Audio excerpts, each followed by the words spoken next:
할렐루야. 오늘 저희들 수요예배 이사야 42장 18절에서 25절 말씀으로 이사야 강의 31번째 시간 말씀을 나누겠습니다. 이사야 42장은 주의 종에게 하나님께서 이사야를 통해서 종으로 불렀다. 종에게 이런 영광이 있다라는 것을 알려주시는 말씀입니다. 누가 주의 종이냐? 이스라엘 백성들이죠. 하나님의 종으로 선택받고 쓰임받기를 하나님께서 원하시면서 이사야 예언자를 통하여 낭망하고 있는 이스라엘 백성들에게 하나님의 일을 사명을 감당할 주의 종으로 다시 일어서라고 42장의 말씀을 전해주고 있습니다. 하나님은 이 주의 종에 얼마나 귀하고 또 하나님의 얼마나 특별한 뜻이 있는지를 42장에서 잘 말씀해 주고 계셔요. 근데 이제 문제는 이 이스라엘 백성들이 이 말씀을 전에도 잘 못 알아들었고 여전히 하나님께서 주의 종으로 이스라엘 백성들을 세우시고 쓰고자 하신다는 이 뜻을 잘 못 알아듣는 거예요. 오늘 읽었던 본문은 그렇게 못 알아듣고 못 보는 이스라엘 백성들에게 보라고 들으라고 그래서 하나님의 종으로 세움받고 또 그렇게 살아가는 축복의 길을 걸어가야 된다라고 하나님께서 이사야 예언자를 통하여 말씀하여 주신 내용입니다. 우리가 보지 못하고 듣지 못한다라는 것에 대해서 우리가 분명히 하나님의 자녀로서 깨달아야 될 바는 무엇이 정상이냐라는 것을 우리가 알아야 돼요. 듣는 게 정상입니까? 못 듣는 게 정상입니까? 보는 게 정상입니까? 보지 못하는 게 정상입니까? 우리는 듣고 보는 사람들을 특별한 사람이라고 생각하거든요. 그건 몇몇 사람 특별한 사람이나 그런 거지 우리 대부분은 못 알아듣지 않아요? 모르지 않아요? 우리는 그렇게 생각을 해요. 그러니까 우리가 못 알아듣고 못 봐도 별로 그렇게 이걸 이상하게 여기거나 부끄럽게 여기질 않습니다. 그런데 정상은요, 보는 게 정상이고요. 정상은요, 듣는 게 정상입니다.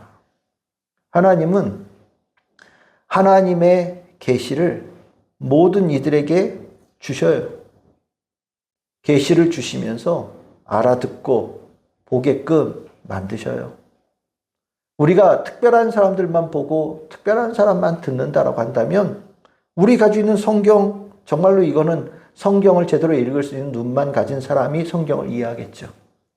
그리고 그런 사람들이 있어야만 우리는 하나님 말씀 안다라고 얘기할지 모르겠어요. 하지만 여러분들은 성경 다 읽으시고 하나님의 말씀 이해하시죠? 그래요. 하나님은요, 성경이라는 이 귀한 우리에게 하나님의 계시의 통로를 열어주셔서 모든 사람들에게 하나님의 어떤 분이신지 알려주시고 특별히 하나님의 사랑받은 자들은 하나님의 말씀을 들을 수 있도록 하나님께서 이미 다 계획해 놓으셨어요. 그것이 하나님의 뜻입니다. 우리가 하나님의 이 보고 듣는다라는 건 다른 게 아니에요. 하나님께서 내 삶에 개입하시는 것에 민감한 거예요. 아, 이게 하나님의 은혜구나. 이게 하나님의 축복이구나. 하나님께 날 사랑하시는 거구나.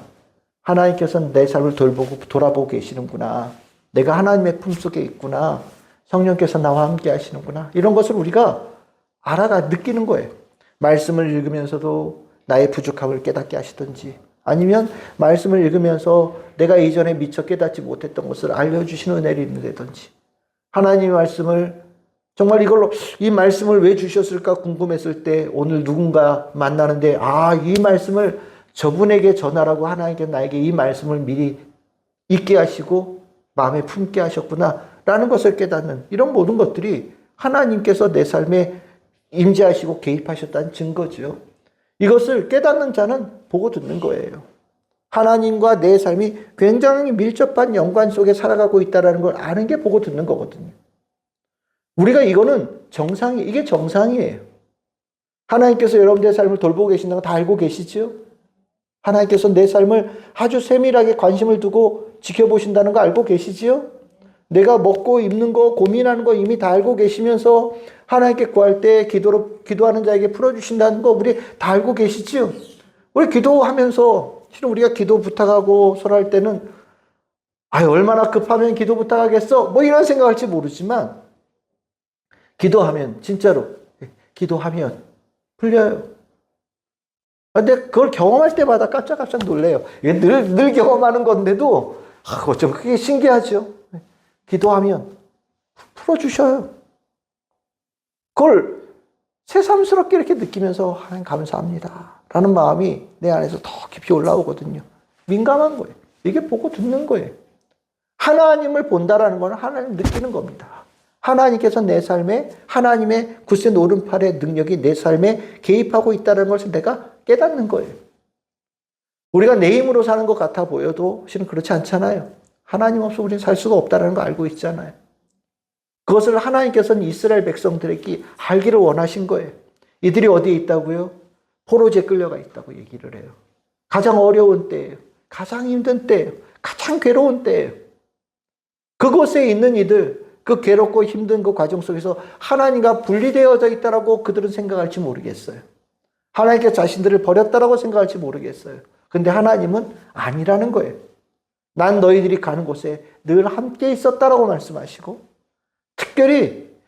지금은 특별히 내가 너와 함께하고 있다는 것을 내가 더 강력하게 내가 너희들에게 보여주기를 원하신다고 말씀하고 계시는 거예요. 근데 이스라엘 백성들이 하나님에 대해서 둔감하게 되고 나니까 못 듣는 거예요. 못 보는 거예요. 그래서 18절, 19절, 20절의 말씀이 그 내용이에요. 본다고 보는 게 아니죠. 하나님을 느껴야 보는 거예요. 듣는다고 다 듣는 게 아니에요. 하나님을 느끼고 내가 체험해야 듣는 거예요.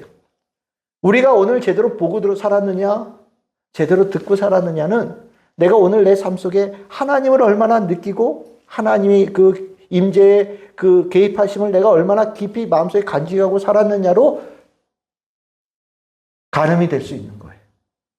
얼마나 느끼셨습니까? 하나님께서 내 삶에 개입하고 계심을 얼마나 느끼셨습니까? 하나님께서 내 삶을, 나를 사랑하신다는 것을 얼마나 체험하고 사셨습니까?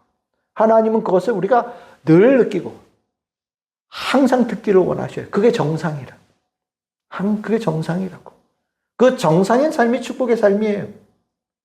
우리가 정신없이 살아도 하나님 안에서 듣고 볼 수 있는 자는 하나님 느끼며 삽니다.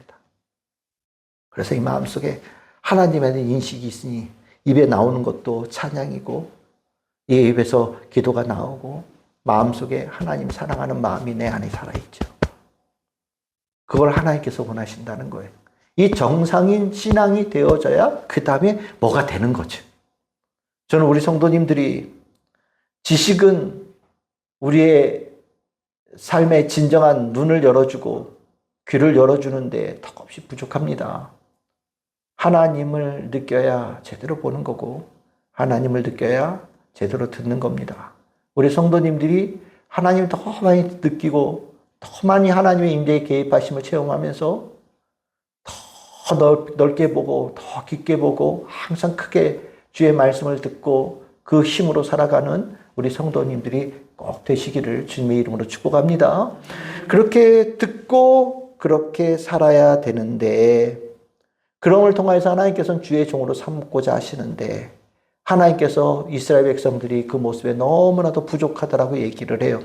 그럼 왜 하나님께서는 보여주시는데 그 보여주시는 거를 제대로 못 보냐?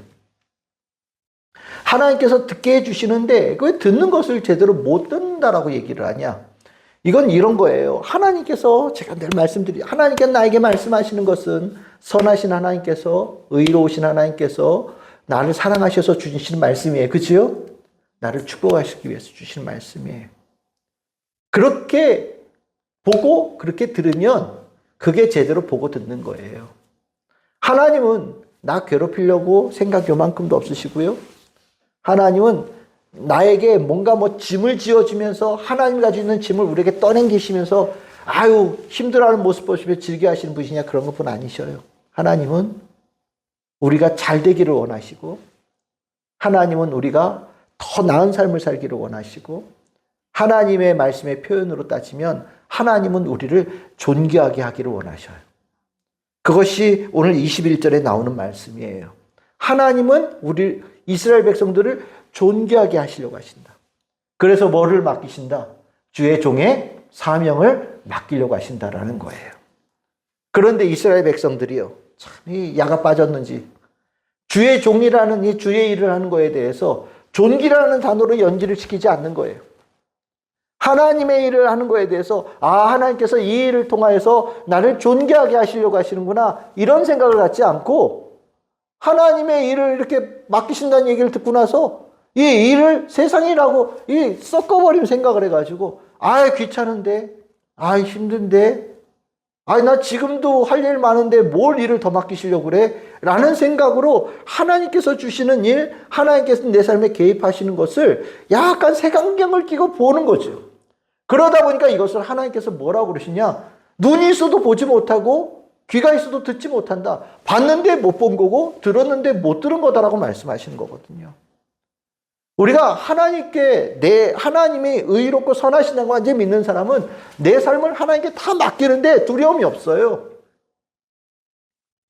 여러분들 수술대에 가서 전신 마취하면 무슨 정신이 있어요? 전 전신 마취를 해본 적이 거의 없거든요. 근데 위내시경 할 때, 그거 내시경 하는데 그거 진짜 맨정신으로 하기 너무 힘들더라고요. 일단 내 모습이 너무 이상해서 못 보겠어요. 그래서 정말 그 수면 내시경 한번 했더니 너무 좋은 거예요. 나는 약 들어갑니다. 그랬더니 나는 자는지도 몰랐어요. 그냥 금세 뭐가 이렇게 쑥 이렇게 팔에 타고 들어오는 게 느껴져요. 그럼 약간 심장이 조금 좀 통증이 있다. 그러면 이미 이제 잔 거죠. 그 사이에 여러 가지 했겠죠. 좀 있다가 환자분 일어나세요. 일어나세요. 이름 부르고 뺨도 때리고 막 이제 그러면서 일어난단 말이에요. 야, 그 몇십 분 동안 내가 뭐 했을까? 아찔해요. 실은요. 근데 그럴 수 있는 거는 내가 완전히 내 정신을 잠에 취해서 할 수 있는 것은 의사를 믿기 때문이죠.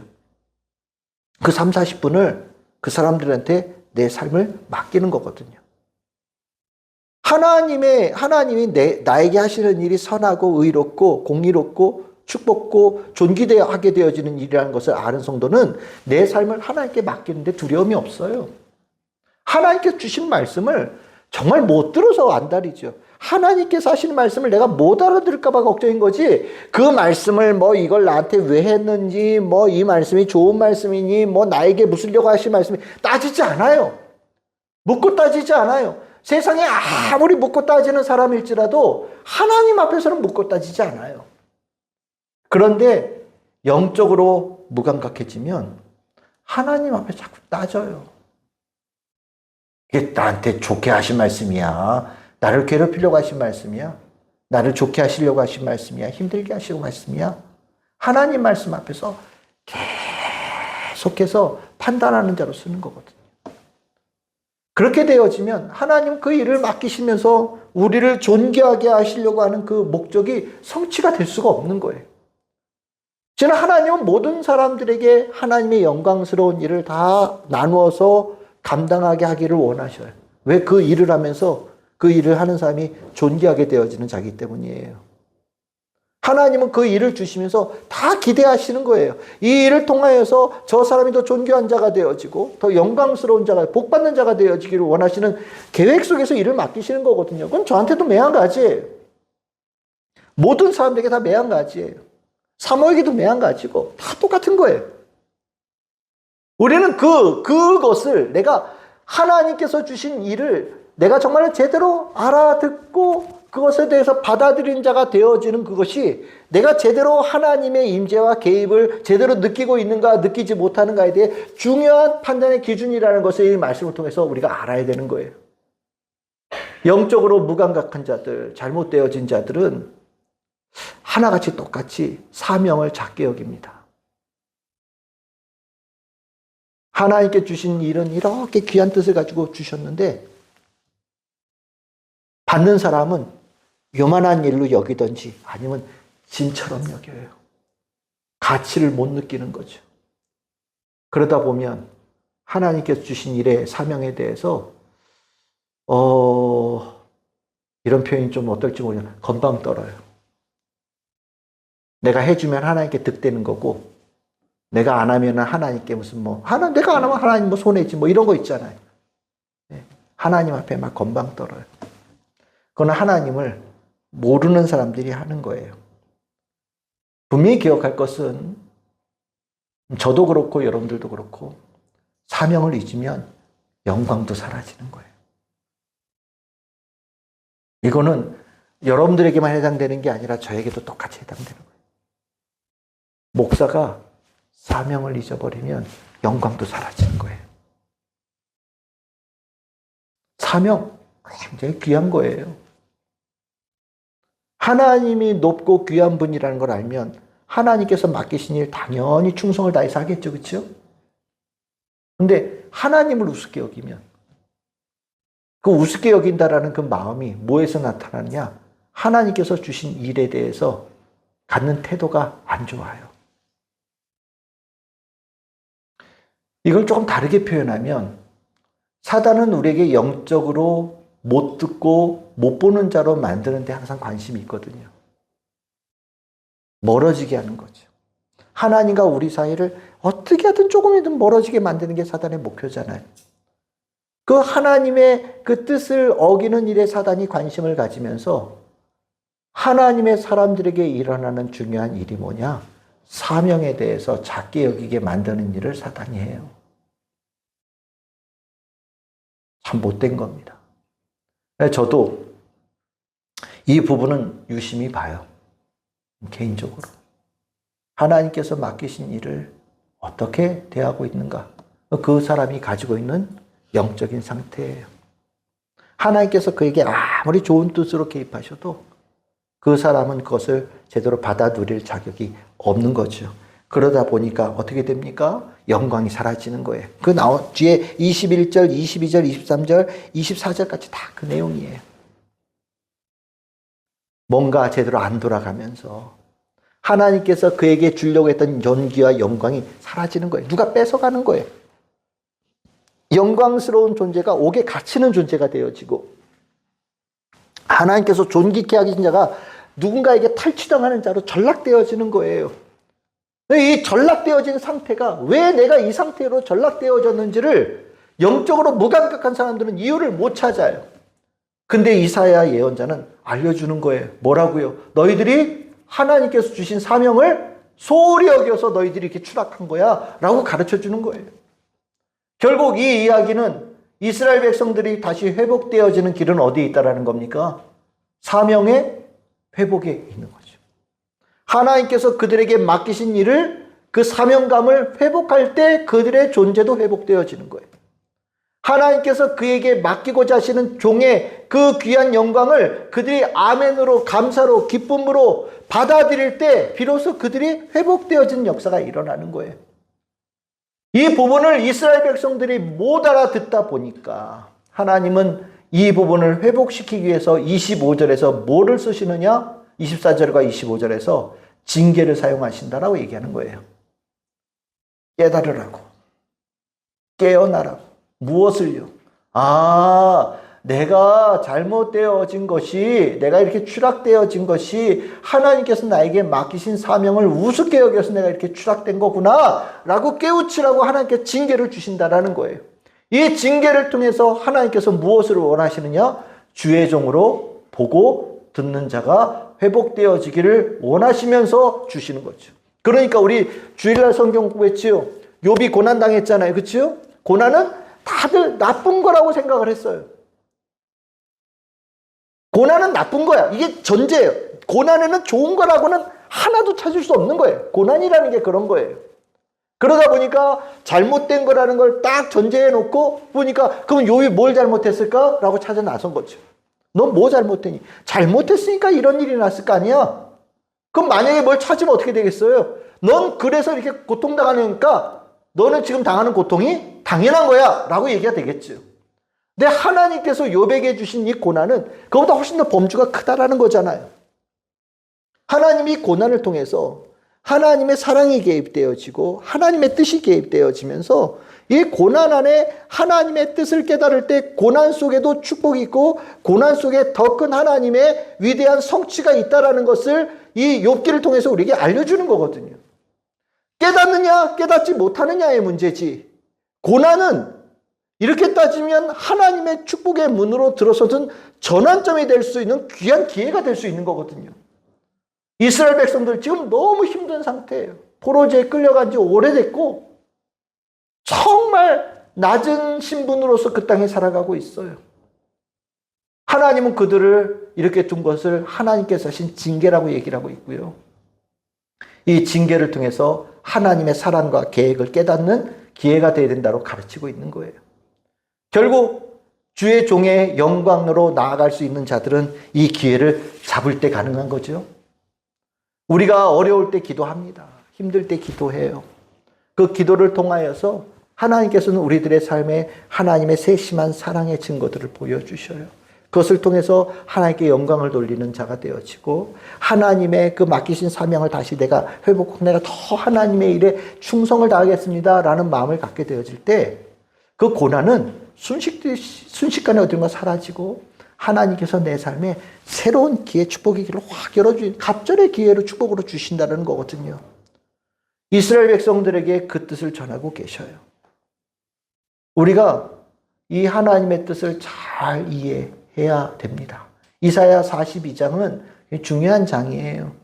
하나님의 사람들에게 하나님께서 어떤 생각을 가지고 계시는지, 그 지금의 상태에 하나님은 어떻게 개입하고 계시는지를 정말 하나님께서 이사야 예언자를 통하여 아주 귀한 계시를 자기를 드러내시는 일들을 하고 계시는 거예요. 저는 오늘 이 말씀을 이렇게 대하면서 이 말씀 하나만큼은 우리가 성도님들도 그렇고 저도 기억했으면 좋겠다. 영광과 사명은 연결되어 있다. 사명과 영광은 직결되어 하나다.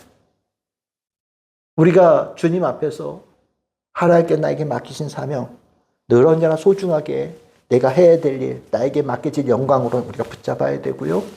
이것을 붙잡고 이 붙잡은 상태에서 우리는 하늘나라 가는 거예요. 이거 붙잡고 가는 거예요. 그랬을 때 하나님께서 우리에게 잘했다, 충성된 종이다 라고 칭찬하시며 환영하고 맞아주시는 거예요.